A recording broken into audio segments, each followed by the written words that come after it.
Hi, folks. In the decade or so that I spent in the company of Hard Defoe's Jyotish Guru Mantraji, one of the most memorable things that he said to me was something along the lines of, Jyotish is God's work, and God guards it jealously. If this were easy, everybody would be doing it. Well, sometimes it seems like everybody is doing it, but we've got to admit with mixed degrees of success. And I think this is nowhere more evident than in the subject of Amshas, Vargas, the so-called divisional charts of Jyotish. Now, Sheshadri Iyer was a 20th century astrologer who was also a brilliant mathematician who spent decades working on his system of Amsha Vichara, Varga analysis. He ended up writing two books, New Techniques of Prediction, volumes 1 and 2. Good luck trying to figure them out, because unless you have a teacher to guide you, it'll be pretty tough going. Hart Defoe studied with his guru for years on the subject of Amshas and Vargas. Hart corresponded with Iyer to sort out some fine points of his methodology.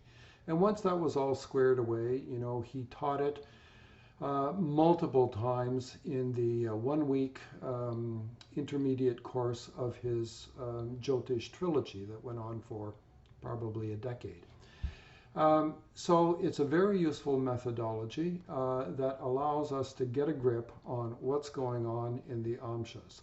Now, Iyer's system can be, deceptively boiled down to a few simple principles, but, like everything, when the rubber meets the road, there's quite a few caveats and special rules and all the rest of that.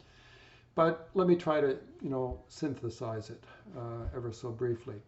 So in any Amsha or Varga, we have positive and negative houses. The negative houses are the so-called Dashtanas, 3, 6, 8, and 12. That is true of all the Amshas. The remaining houses are regarded as positive. So if planets are placed in negative houses, we somehow expect negative results of some sort. If in positive houses, positive results. Now, what's the context here? Two things. Every Amsha relates to a certain department of life. The Drakana is really just about brothers and sisters. The Navamsha is really just about love relationships and marriage. The Dashamsha is about career. There are many others. Each of them, have a department of life, whether it's spiritual practice, whether it's health condition, whether it's the susceptibility to accidents or trauma, and so on and so forth, parents, etc. Vehicles, education, it goes on and on. There are a lot of Amshas. So there is a kind of a static way of interpreting all this, which is just looking at the Amsha and judging via the condition of the planets within it. We can say things about that department of life. But Iyer's methodology favored more the dynamic approach wherein one would consider the dasha of the client or the subject under study, and let's say it was Venus dasha, and then he would dive into all of the amshas of interest, looking primarily at Venus, the dasha lord, to see what was going on in those amshas. Let's keep it simple and say everybody's interested in relationships and career. So you would end up looking at the D9 and the D10, the Navamsha and Dashamsha, respectively. And so if Venus was in its own sign or exalted and in a positive house, you'd largely expect good results during Venus Dasha. Conversely, if Venus was debilitated in one of the Dashtanas of the D9, you would expect, problems in relationship during the Venus Dasha. And by extension, any and every Venus Bhukti as well. I shouldn't say any and every, because there are caveats around who controls what, Dasha and Bhukti. Their respective lords have to be evaluated with regard to their relationship between each other, and then thus determine who's the stronger of those two in terms of exerting control during dasha or bhukti periods. There are other considerations. There are yogas in the amshas. not driven by House Lords, because Iyer, counseled against that, because the Amshas are vulnerable to, ascendant change by virtue of a few minutes here or there. So Iyer preferred to dwell upon yogas that are independent of house rulership, like Chandramangala yoga, the Panchamahaprusha yogas, Kesari yoga, etc., etc. Iyer also developed another system of yogas called Sankhya yogas, which I can't go into now, but basically involve the placement of planets relative to a line of symmetry that runs through the first and seventh house of every amsha. And that was another way to get a grip on what was going on.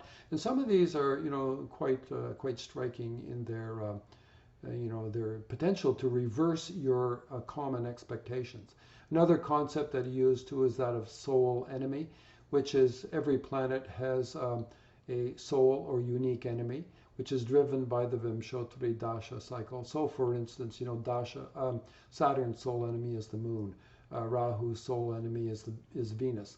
So when you're considering any given planet in an amsha, yes, they're influenced by their condition, their house position, but also by the association and aspect of benefics versus malefics, and also the influence of their soul enemy as well. So many wrinkles, many complications, and I will not be able to cover all of this in the intensive that's being offered in this year's 2020 version of the Sedona Vedic Astrology Conference, which is going to be online this year.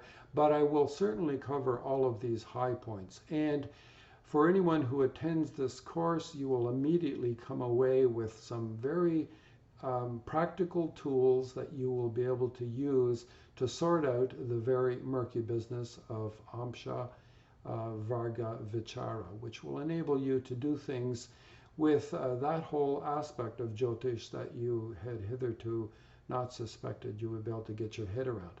So, hope to see you there for that. Until then, stay safe and stay sane.